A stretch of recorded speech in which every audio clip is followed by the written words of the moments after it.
know, and they just kind of like, it's like they missing a whole bunch in between. You know, they missing the or something like. There's meat in the middle of that run.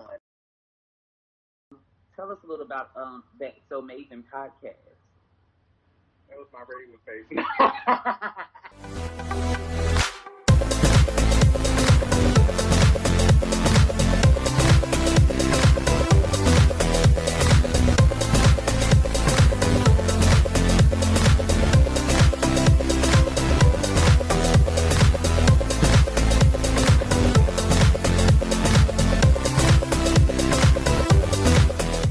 Okay, so you're a stage actor.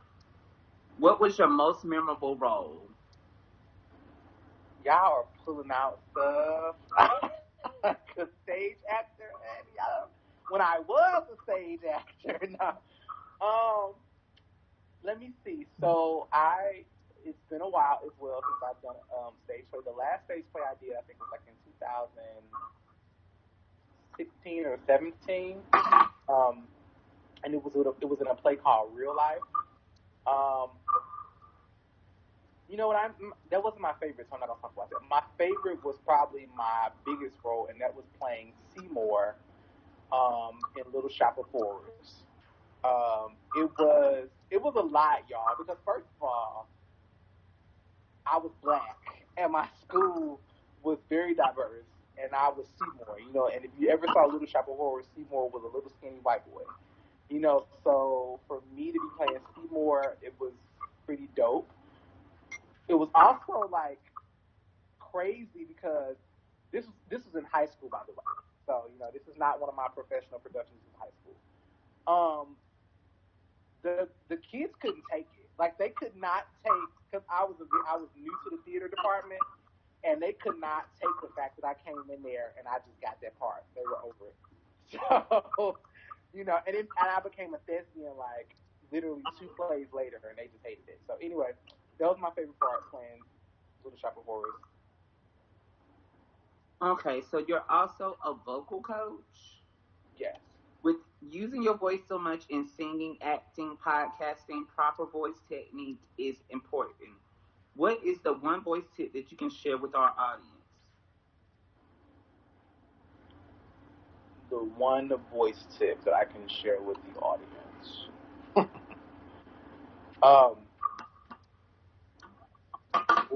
One of my favorite things to do is riff and run. I love to riff and run. Maybe too much. So there is a beginning, a middle, and an end with running. And oftentimes, I find that people, you know, and they just kind of like, it's like they missing a whole bunch in between. You know, they missing the or something like. There's meat in the middle of that run, and you got to get that meat in the middle of the run. You know, so I would just tell people to really think about the beginning, the middle, and the end. That the run is not complete if you just kind of go, you know, here and there. You got to think about the stuff that's in between. It has to make sense. Yeah, so make your runs make sense. Could you give us a sample of what a good run would be? Not like a diarrhea run, but give us some of that vocal run.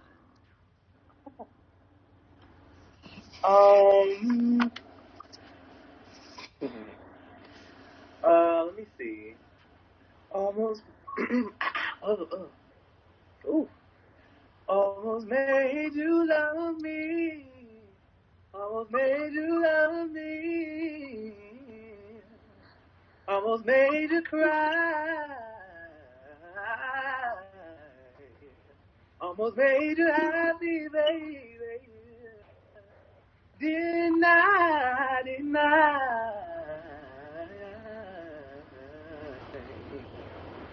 I gave you like 6.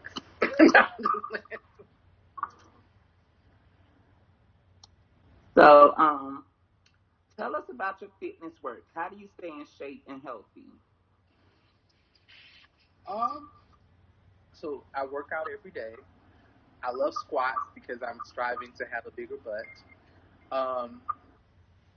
That is my goal. So I do about 50 squats a day.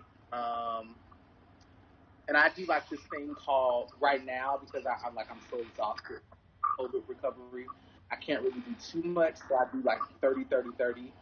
I just call it the 30 workout, and so I do 30 jumping jacks, 30 sit-ups, 30 push-ups, um, 30 leg lifts, 30 I do more than 30 squats, but I'll do 30 squats in there, like 30 jump ups, just a lot of 30s. And yeah, in the morning or like right before I go to bed. Okay. So tell us about the jukebox.org and tell us about Just Ballroom TV. Wow, yes, research.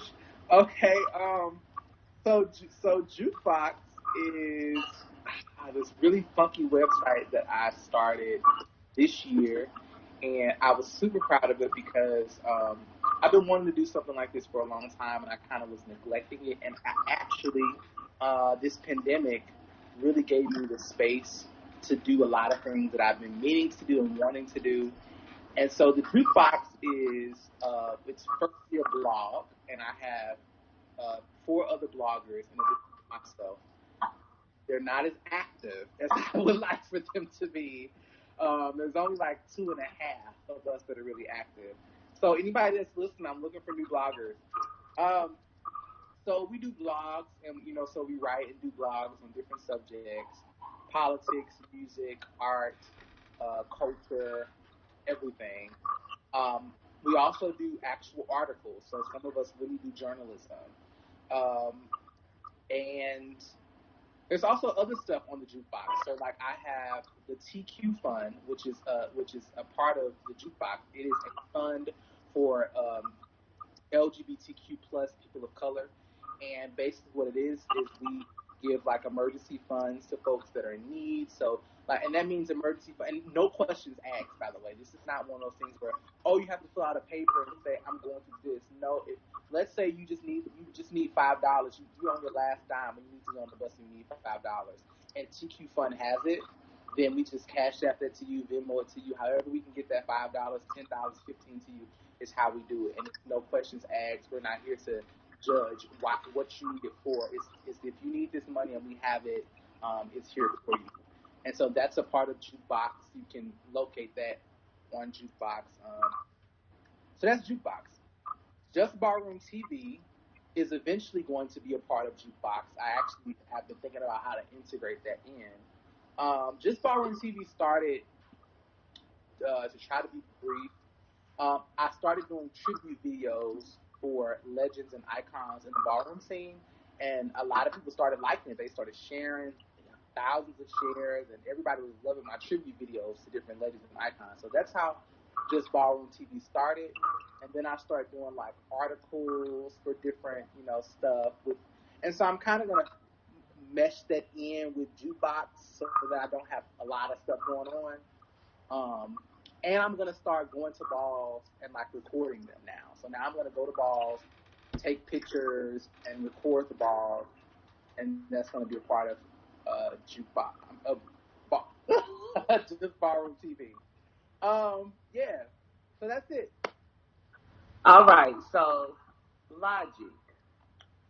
Um, Tell us a little about that So Maven podcast. That was my radio face. Ah, that's so amazing. Okay, so my podcast is I love Raven, as you can, tell.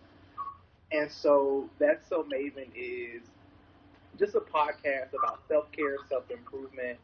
It is most of it is a personal journey. So most of the time, I'm having conversations with myself and like the shit that I'm going through, how I'm feeling, and so I've noticed that for some people, on Facebook, Instagram, when I post stuff, and it's basically what's going through my mind, and I found is a lot of people are inspired or somehow touched by my personal experience. You know, when I share it on Facebook, and so I just translate that over to That So Maven, and so you know when I'm having during the week, I just take all of the stuff that I've thought about during the week, and I share it on That So Maven, and for people to hear, and hopefully it inspires them, or maybe it doesn't. Maybe they're just like, this shit is boring, and that's okay too.